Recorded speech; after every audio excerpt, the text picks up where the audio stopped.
Bien, pues vamos a esperar un poquito más a que ingresen más de sus compañeros.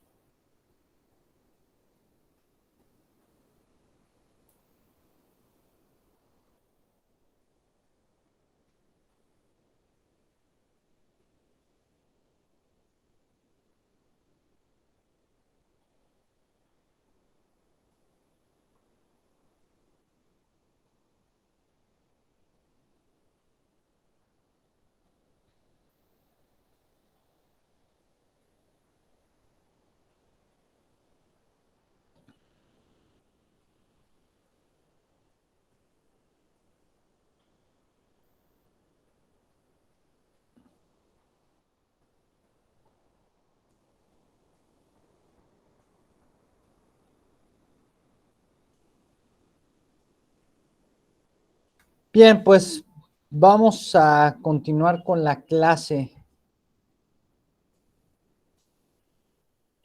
del día de ayer, sí, que terminamos con el fin de la primera etapa de la independencia de México.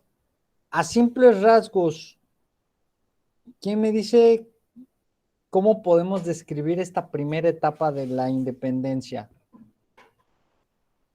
Jonathan, ¿cómo describirías tú la primera etapa de la independencia?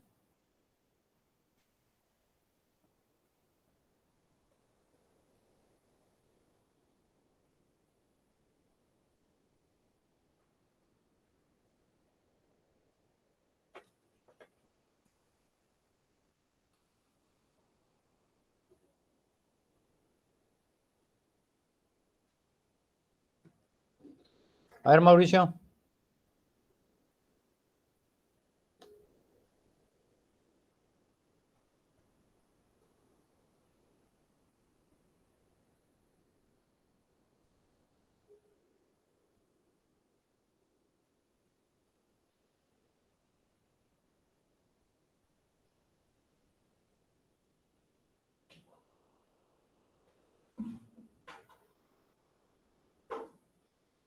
Nada, Maximiliano.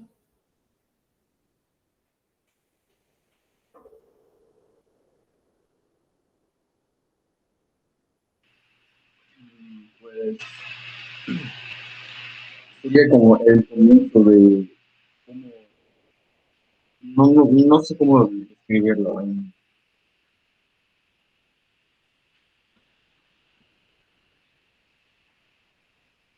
No sé cómo describirlo.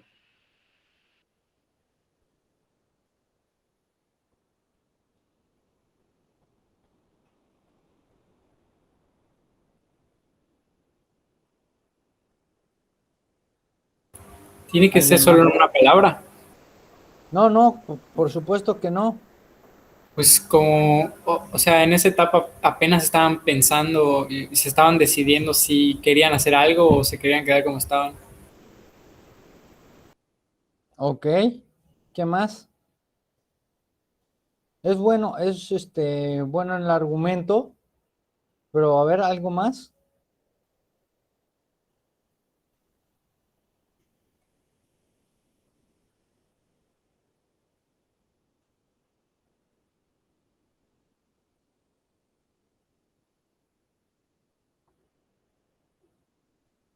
¿Qué pasó durante esta etapa, la primera etapa de independencia? ¿Qué eventos importantes pasaron durante la primera etapa de la independencia?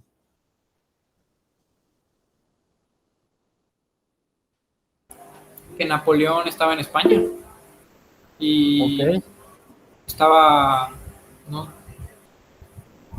O sea, quiere ocupar toda España.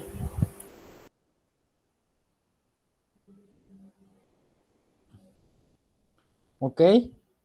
¿Alguien más además de Giancarlo?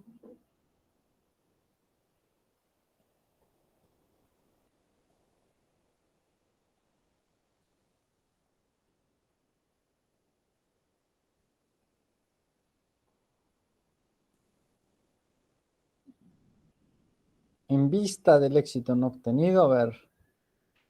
Pues la muerte de Miguel Hidalgo. Ok, la muerte de Miguel Hidalgo, que es cuando finaliza la primera etapa. Luis Javier, ¿qué pasa? en esta etapa de la independencia, en esta primera etapa de la independencia, ¿qué Que cosas amenazaron importantes a recuerdas? los criollos de que si se cambiaban de bando no se iban a matar. O sea, le hicieron cambiar de chip, o sea, de mentalidad, va. ¿Ok? Luis Javier. No, fue Patricia. No, sí, pero Eh, ahora quiero escuchar a Luis Javier. ¿Cómo? Ok, ¿cómo se lo explico? Las personas, o sea, las personas que no estaban conformes con el trato o si no con los derechos que tenían, por así decirlo, se empezaron a levantar en armas. Y las que sí tenían quedaron disconformes y empezaron a aplacar el movimiento. Fue cuando fue Ok. tomando más fuerza y pues empezó la primera etapa de la independencia mexicana. Ok. Bueno. Voy a reforzar con ustedes. Regálenme un segundo.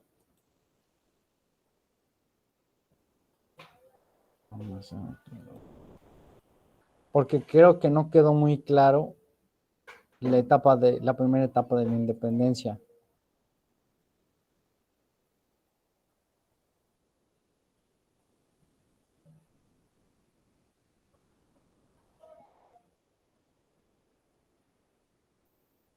Voy a hacer más chiquito también.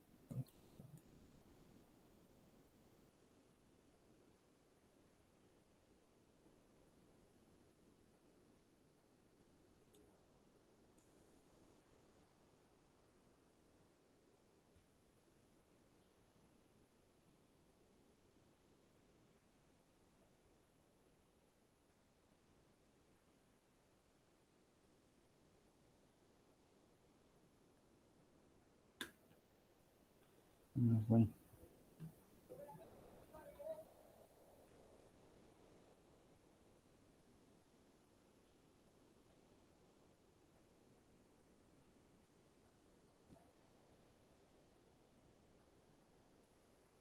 Uriel, ¿me ayudas a leer, por favor? Primera etapa, Miguel Hidalgo y Costilla. ¿Yo? Sí, Uriel Gilberto. Ah, ok. Es que según yo escuché mi nombre, pero quería corroborar. No te preocupes, adelante. En primera etapa, Miguel Hidalgo y Costilla. Los Te voy a hacer más conspiradores, grande. sí. Ajá. Los conspiradores reunidos en Querétaro estuvieron a punto de correr la misma suerte que los de Valladolid meses antes, y al ser descubiertos, decidieron tomar las armas de manera un tanto precipitada. Hidalgo, que era un criollo y sacerdote preparado y conocía las ideas de la Ilustración, decidió invitar al pueblo de Dolores en Guanajuato a unirse a la lucha por la independencia. Así fue como en la madrugada del 16 de septiembre de 1810 dio inicio el movimiento de independencia. En un principio el llamado de Hidalgo fue por reconocer el reinado de Fernando VII como rey legítimo de España y sus territorios americanos, y criticaba el mal gobierno en el virreinato. Ok, gracias.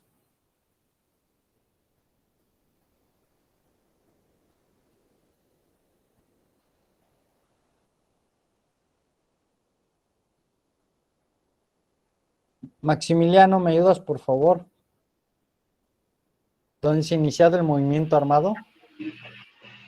Iniciado el movimiento armado, Hidalgo logró sumar a mucha gente en la zona del Bajío, Guanajuato, y obtener victorias importantes. Decretó la abolición de la esclavitud en la Nueva España. Sin embargo, en enero de 1811, Hidalgo fue derrotado en la batalla del Puente de Calderón por las tropas españolas o realistas, como se les conoce. Los insurgentes huyeron hacia el norte y en ese trayecto fueron capturados Hidalgo, Allende, Aldama y Jiménez en la zona de Acatita de Baján. Pocos días después fueron fusilados en Chihuahua. La muerte de Hidalgo marca el fin de la primera etapa del movimiento de independencia. Gracias. Entonces, dentro de esta etapa de la independencia, sí, tenemos la parte en la cual empieza a desarrollarse el movimiento y empieza a ocupar la región del Bajío, en territorios como Michoacán,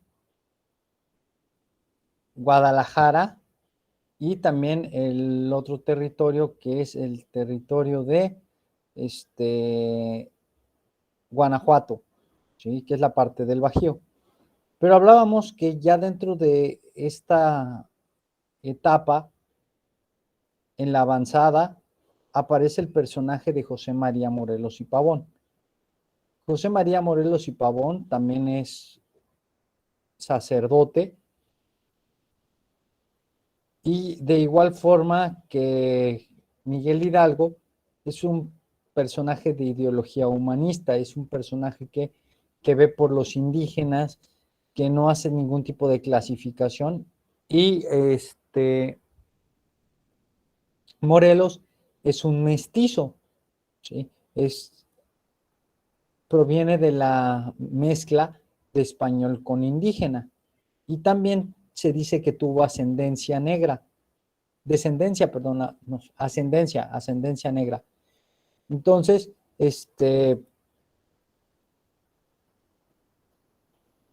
Morelos, quien había sido pupilo de Hidalgo, ingresa a la lucha independentista y le dice a Hidalgo, ¿sabes qué? Pues yo estoy aquí, ya me uno, ¿qué hay que hacer?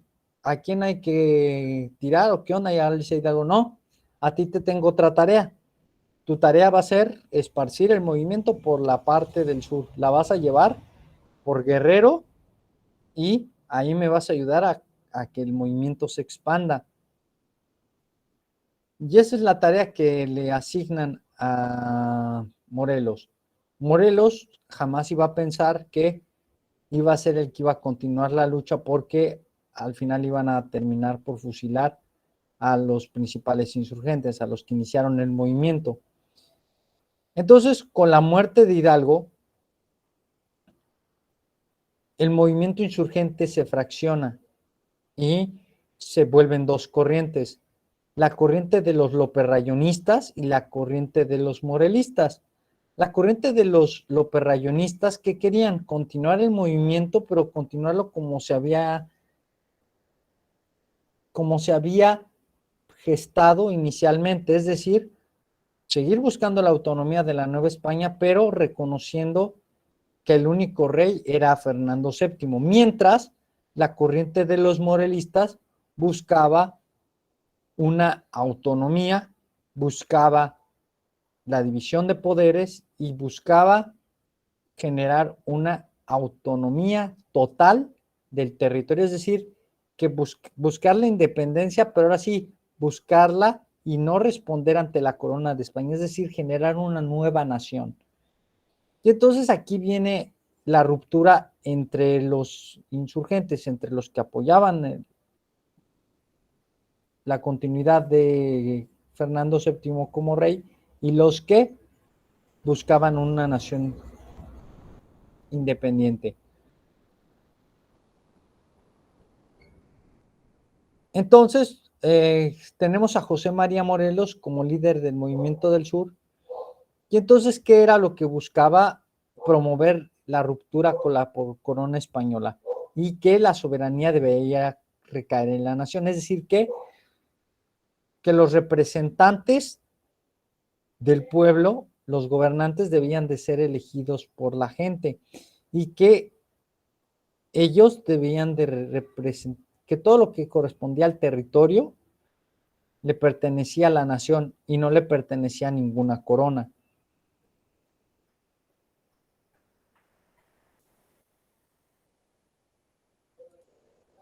Este es el territorio tal cual el día de hoy lo conocemos, que son las 32 entidades federativas que conforman el territorio nacional, ¿sí?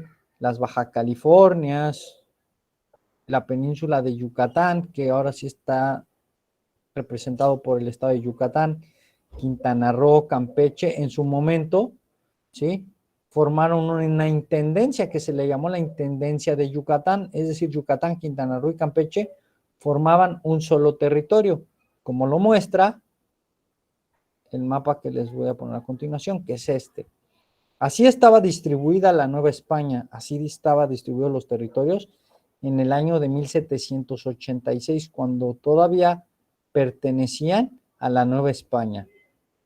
¿Sí? Entonces tenemos la intendencia de Arizpe, que es la 5, intendencia de Durango, la intendencia de San Luis Potosí, la intendencia de Zacatecas, la intendencia de Guadalajara, la intendencia de Valladolid, Michoacán, la intendencia de Santa Fe de Guanajuato, la intendencia de México, la intendencia de Puebla, la intendencia de Veracruz, la intendencia de Antequera de Oaxaca y la intendencia de Mérida de Yucatán, ¿sí?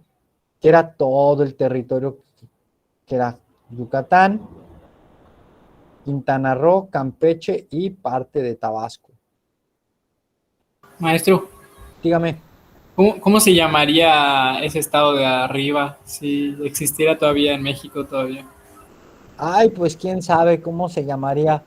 Esa es una muy buena pregunta. Antes se le conocía como la Alta California.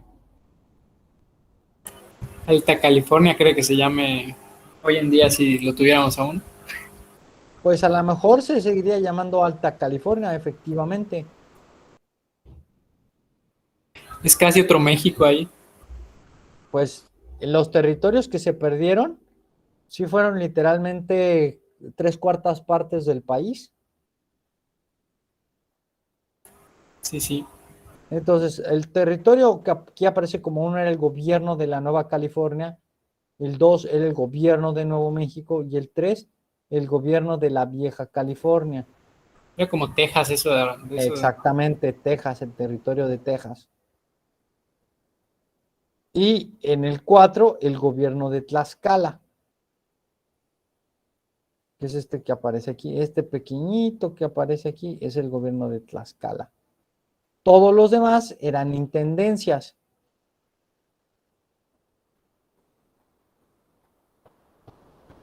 Por eso yo les platicaba que cada territorio vivió su proceso de independencia de forma muy distinta. ¿Dónde se efectuó la guerra de independencia? En la parte del centro del país, en la parte del Bajío, en lo que es la intendencia de Guadalajara, la intendencia de Valladolid, la intendencia de Guanajuato y posteriormente iba a llegar hasta la intendencia de México. ¿Sí? De hecho, en Ciudad de México hay una avenida que se llama Insurgentes. Así es, en honor a los llamados héroes de la independencia. Ahora,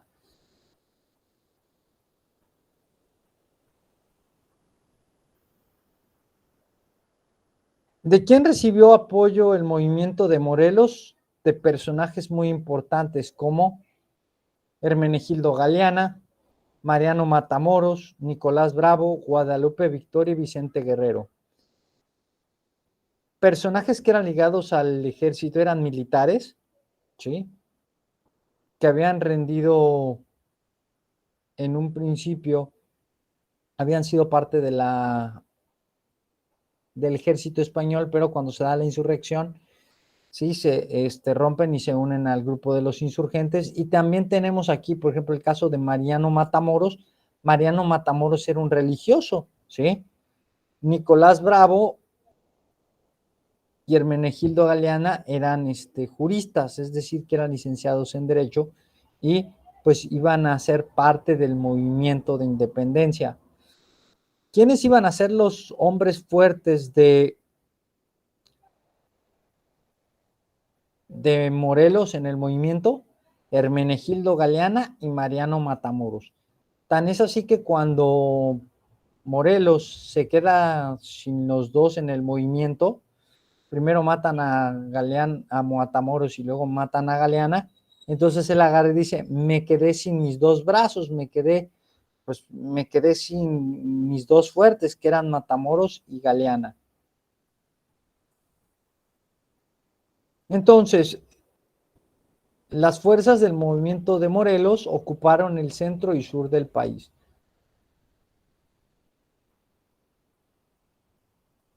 Pero además de estos personajes, también tuvo el apoyo de intelectuales criollos como Fray Servando Teresa de Mier, Andrés Quintana Roo y Joaquín Fernández de Lizardi, personajes que estaban involucrados en la parte de la literatura.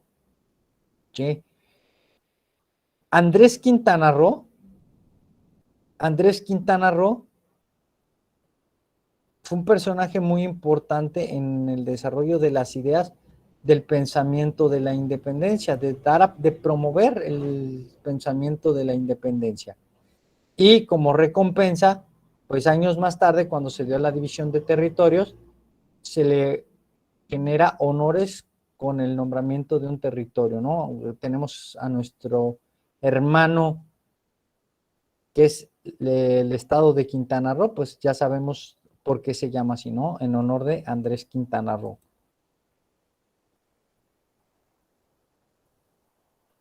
Ahora, vámonos con las campañas de Morelos. Morelos tuvo una serie de campañas que se registraron de 1811 a 1814, que son los años que él dura durante el movimiento. Duró un poquito más que Hidalgo. Hidalgo nada más duró de 1810 a 1811.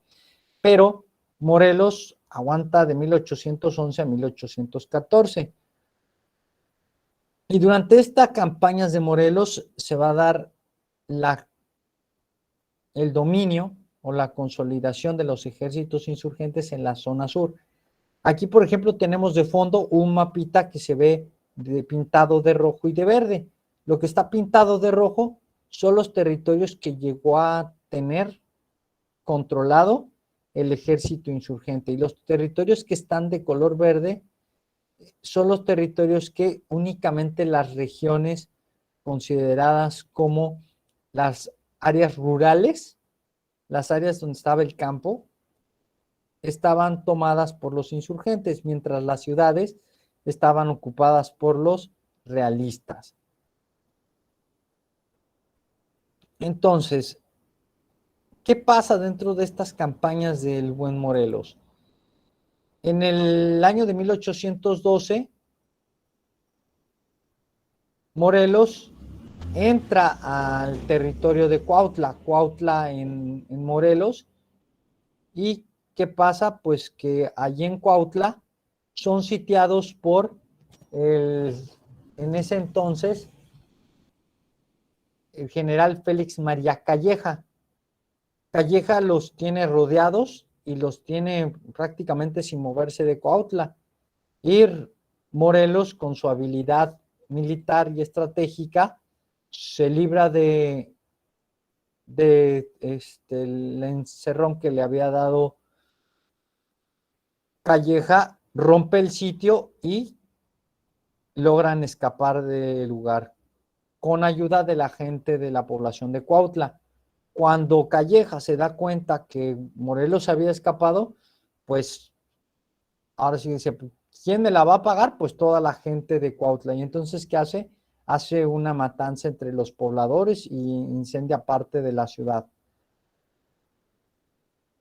Durante esta batalla, precisamente en este sitio de Cuautla, hubo una gran cantidad de bajas. Y entonces, ¿qué pasó? Pues que el buen Morelos tiene que replantear la estrategia de la avanzada.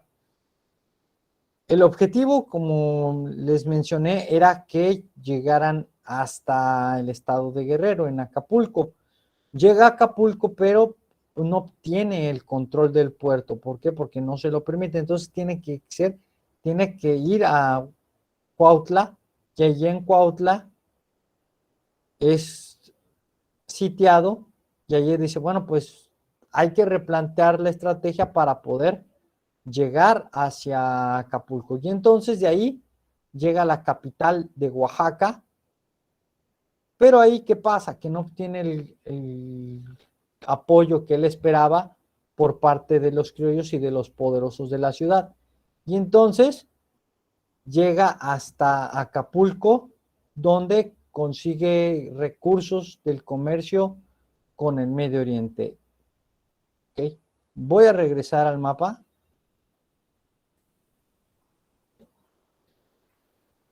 Durante la época del virreinato existieron dos puertos que eran muy importantes. Uno, el puerto de Veracruz, ¿sí? Que es aquí donde se encuentra la intendencia número 14, que es la intendencia de Veracruz, el puerto de Veracruz, y del otro lado el puerto de Acapulco. Bueno, un poquito a este aquí que se ve mejor. Aquí está el puerto de Acapulco que está en Guerrero y el puerto de Veracruz. Estos dos puertos eran importantes porque uno tenía la salida hacia el Océano Pacífico y el otro tenía la salida hacia el Golfo de México, el cual les permitía tener contacto con dos rutas comerciales que eran importantes. Una, el contacto con Asia y el otro, el contacto con Europa. Entonces, a través del Océano Pacífico, tenían contacto con los productos que llegaban por la India, llegaban al puerto de Acapulco, bajaban la mercancía en carretas y la trasladaban hasta el puerto de Veracruz, donde eran embarcados de nueva cuenta con camino hacia Europa, hacia el puerto de Sevilla, en España. Entonces, pues Morelos dice, ok, vamos a cortarles la manera en que los recursos y el dinero que llegue proveniente de Asia, nosotros lo podamos administrar. Y entonces, ¿qué hace? Toma el puerto de Acapulco y de esta manera se hacen de los artículos que llegaban provenientes de Asia y también del dinero que llegaba de esta región. Y así los españoles no tenían manera de poderse hacer de ellos. Y era una manera de mostrar, de hacer que la corona española empezara a perder poder económico.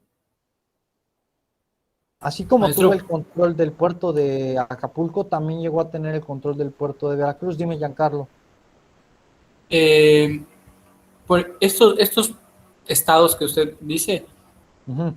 ¿qué tan desarrollados eran? Porque, por ejemplo, ahorita Veracruz, o sea, no es extremadamente desarrollado, entonces no me imagino en ese año qué tanto población había, o sea, Mira, no había mucha población en todo el país. Sí, esto es claro. Ahora, ok. el desarrollo no era como tal. De hecho, el país durante la etapa de la independencia, lo único que iba a basar su economía era una economía de tipo agrícola, ¿sí? Era una economía que la base de la economía era el comercio y las actividades agrícolas. No había industria como tal. Ajá, La industria en América tarda mucho en llegar. Literalmente tarda más de un siglo en llegar.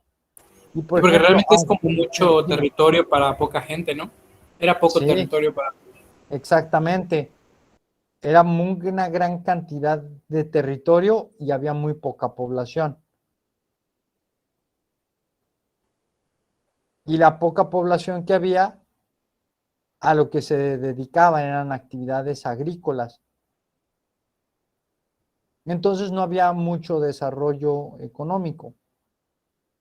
Ok, ok. Por eso era importante el interceptar las mercancías, porque de esta manera la corona española no podía hacerse de las mercancías que llegaban y no las podían ni vender y tampoco tenían el dinero. Y entonces, ¿qué hacían? Pues que la corona española recibía menos dinero por parte de la Nueva España.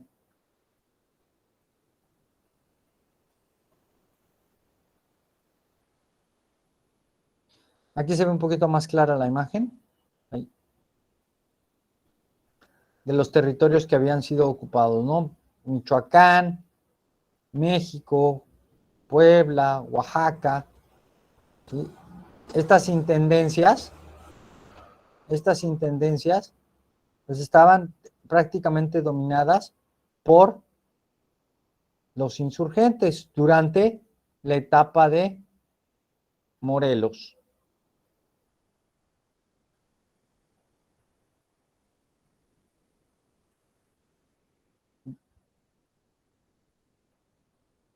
Y aquí ponemos, dominó los estados de Oaxaca, Guerrero, Veracruz, Puebla, México y Michoacán, todo lo que era la parte del sur.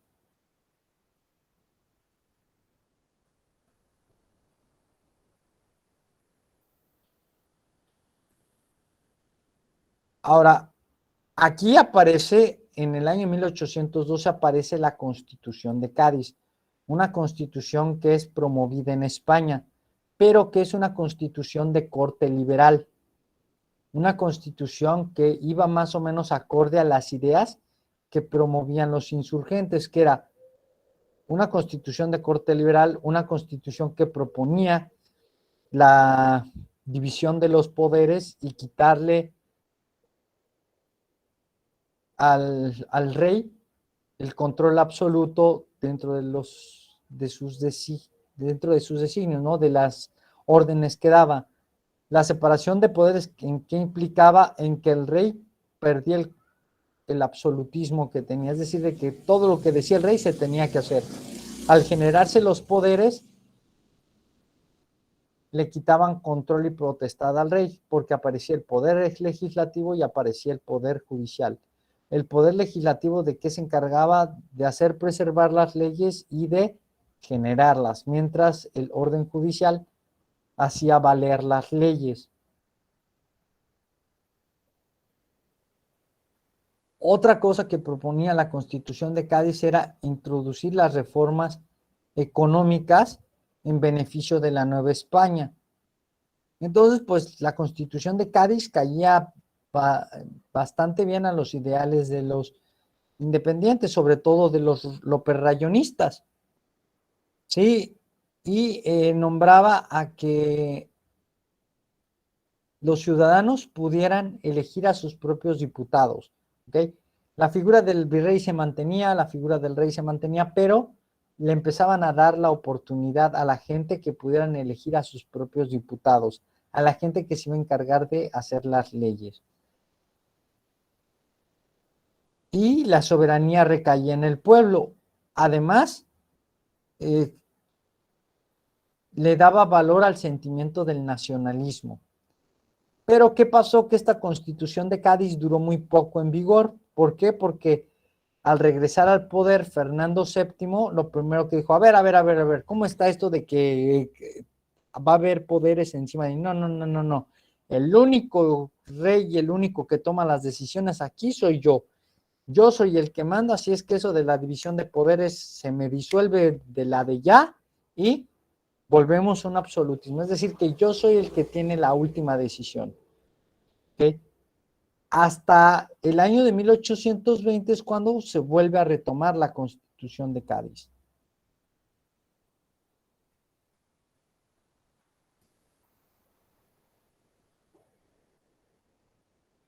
¿Hasta aquí vamos bien? ¿Alguien tiene alguna duda?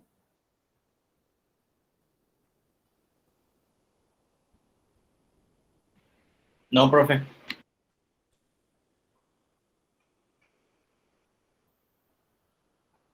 Ok, ¿qué pasa en el año de 1812 a 1813? En 1813, Morelos convoca al primer Congreso de Anáhuac. En este primer Congreso de Anáhuac se iban a encontrar una serie de diputados y de constituyentes, que eran un grupo de personajes ligados al derecho que se iban a encargar de crear una nueva constitución, ¿sí? Una constitución para la nueva nación, porque ellos decían, pues tarde o temprano nos vamos a independizar y cuando nos independicemos, pues vamos a tener una constitución.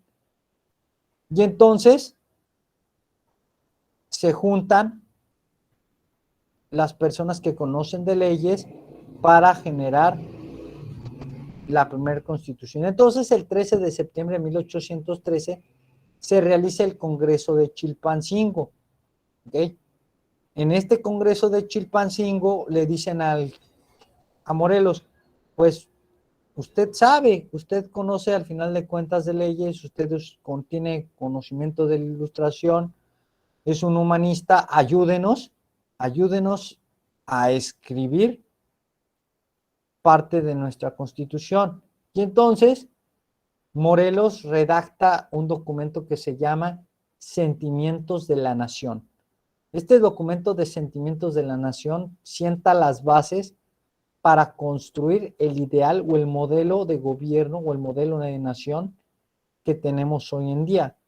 Una nación que sea independiente, una nación que sea soberana, una nación en la cual la soberanía recaiga en el pueblo, que no exista la esclavitud, en el cual permite o ratifique los derechos humanos, y también reconocer a la Iglesia Católica como la única religión en la Nueva España.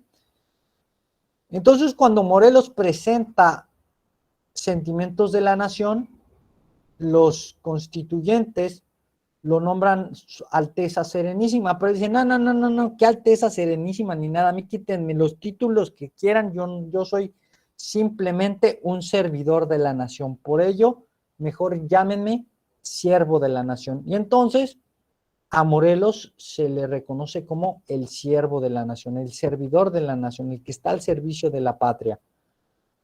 Mientras a Miguel de Hidalgo se le reconoce como el padre de la patria, a Morelos se le conoce como el siervo de la nación. Y al final de cuentas, esta carta llamada Sentimientos de la Nación iba a ser un esbozo, o sea, la base para que se redactara años más tarde la Constitución de Apatzingán en el año de 1814. Seguimos en el año de 1803 y ¿qué pasa? En diciembre, los insurgentes son derrotados por Iturbide en Valladolid. Aquí hay un cambio dentro del ejército realista. ¿Se acuerdan de Félix María Calleja? ¿Quién era Calleja?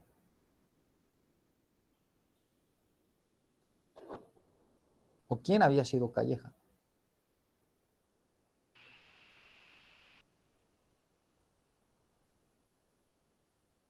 A ver, Luis Javier, ¿quién era Calleja o qué era Calleja para ese entonces?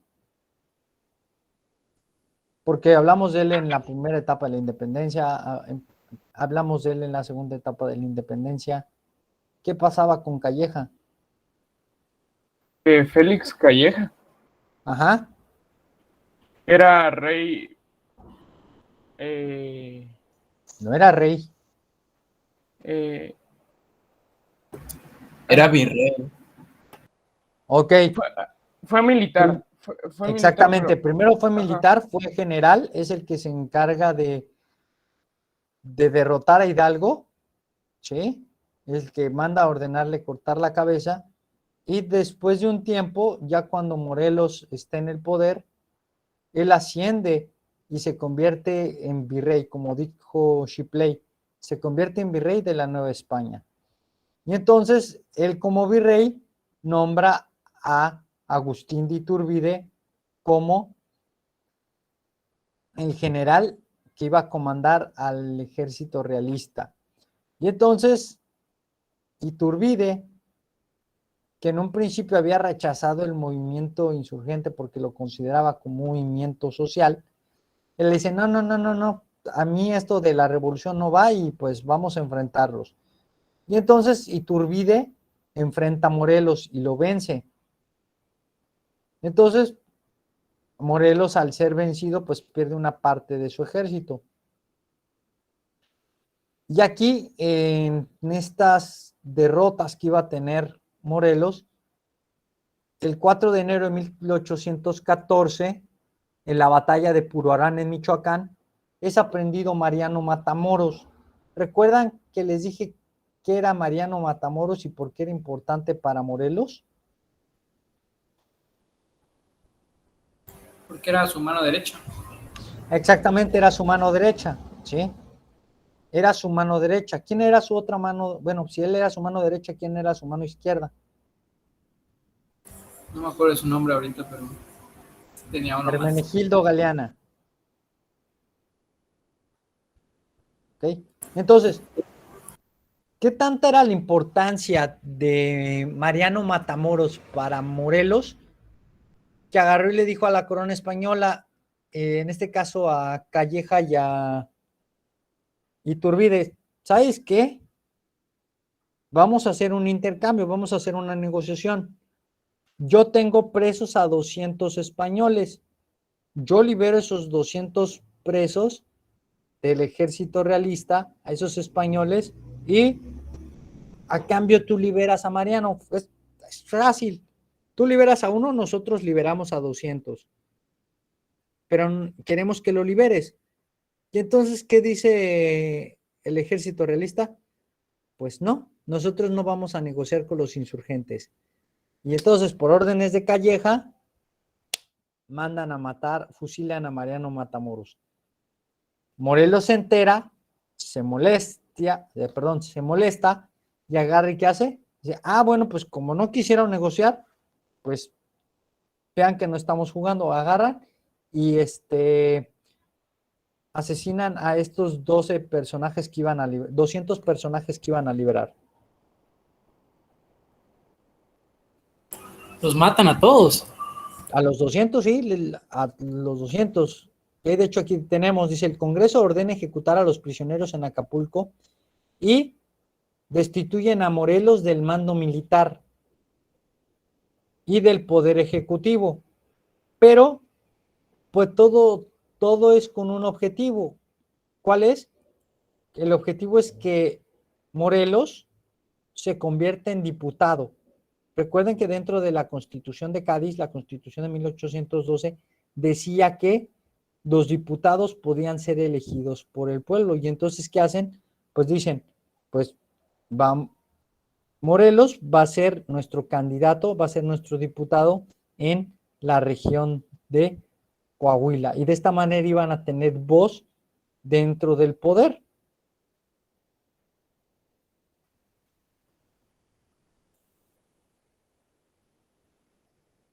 Y entonces, pues es nombrado diputado por el estado de por la Intendencia de Nuevo León. En octubre de 1814, ¿qué pasa? Pues vuelven a reanudarse los lazos con el Congreso. ¿Okay? Es decir, los del centro vuelven a tener unión con los del sur y se vuelve a unificar el ejército insurgente. Y entonces, aquí, Morelos participa en la redacción de la Constitución de 1814 que se da en Apatzingán. Esta Constitución de Apatzingán se promulga el 22 de octubre de 1814, considerada como la primera en la historia de México. Pero, ¿qué pasa? Que esta Constitución de 1814 no es considerada como oficial, aunque es la primera que se realiza como la primera constitución para el territorio, no es considerada oficial.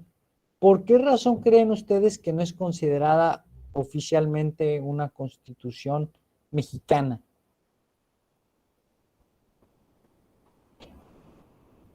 Valeria, ¿tú por qué crees?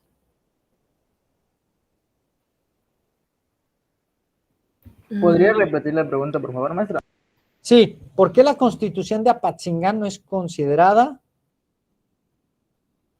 oficial?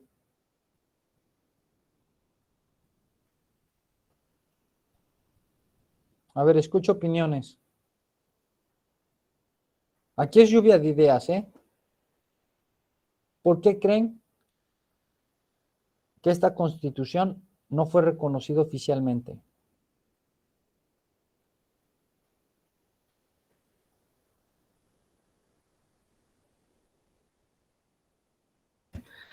Por los tiempos en la que fue redactado.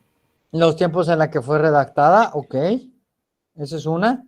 ¿Qué tiempos eran? Eran tiempos de guerra. Ajá. Y además, ¿qué más pasaba?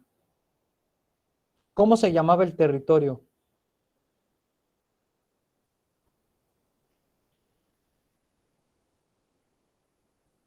¿Cómo se seguía llamando para ese entonces?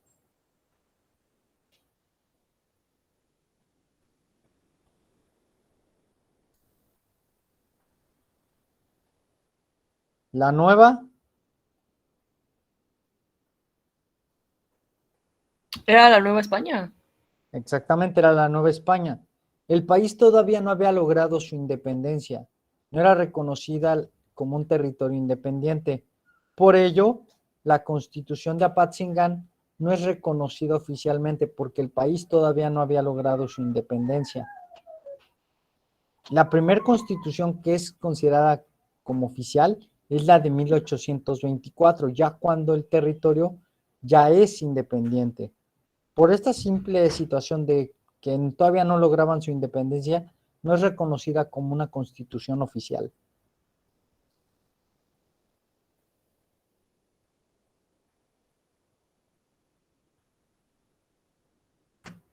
En 1814 regresa Fernando VII al poder y entonces anula la Constitución de Cádiz.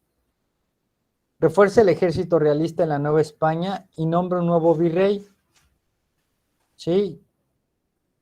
¿Quién es este virrey? Pues ya vimos que es nada más y nada menos que Calleja. El ejército constituyente es perseguido por el ejército realista que recupera varias ciudades, entre ellas Acapulco y Oaxaca. Galeana es asesinado el 27 de junio de 1814 en las costas de Guerrero. Y cuando se entera de esto, Morelos dice la siguiente frase: se han acabado mis dos brazos, ya no soy nada. Félix María Calleja, ya como virrey, ordena atacar al Congreso y al Tribunal de Justicia. Y el día 29 de septiembre de 1915, el Congreso acuerda trasladarse a Tehuacán, Puebla. ¿Y qué pasa? Pues que el Congreso, cuando decide trasladarse a Tehuacán, Puebla, porque los están persiguiendo los realistas, pues Morelos dice, pues yo les cubro la retaguardia, ustedes adelántense y yo les cuido las espaldas para que ustedes sigan avanzando. ¿Qué pasa con Morelos?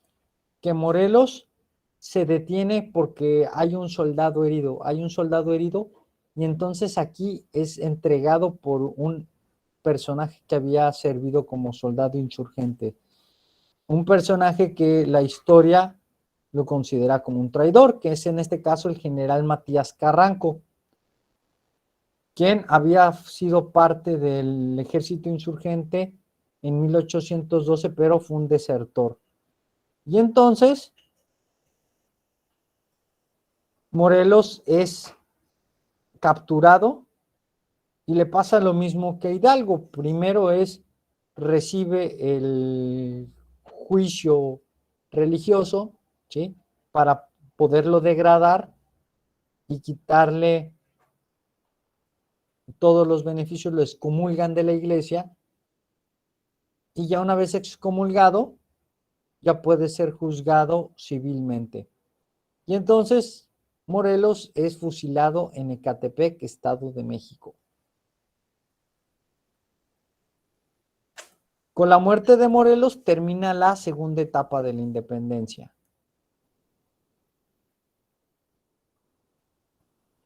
¿Hasta aquí tienen alguna duda?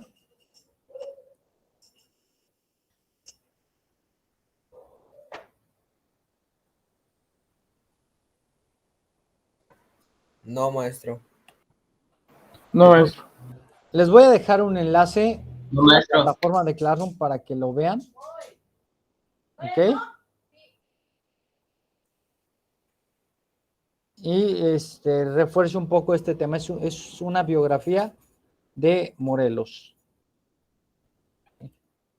Bien, chicos, por mi parte es todo. Y nos vemos la próxima sesión. Que tengan ustedes un excelente día. Cuídense. Adiós, profe, bonito día. Hasta luego. Nos vemos.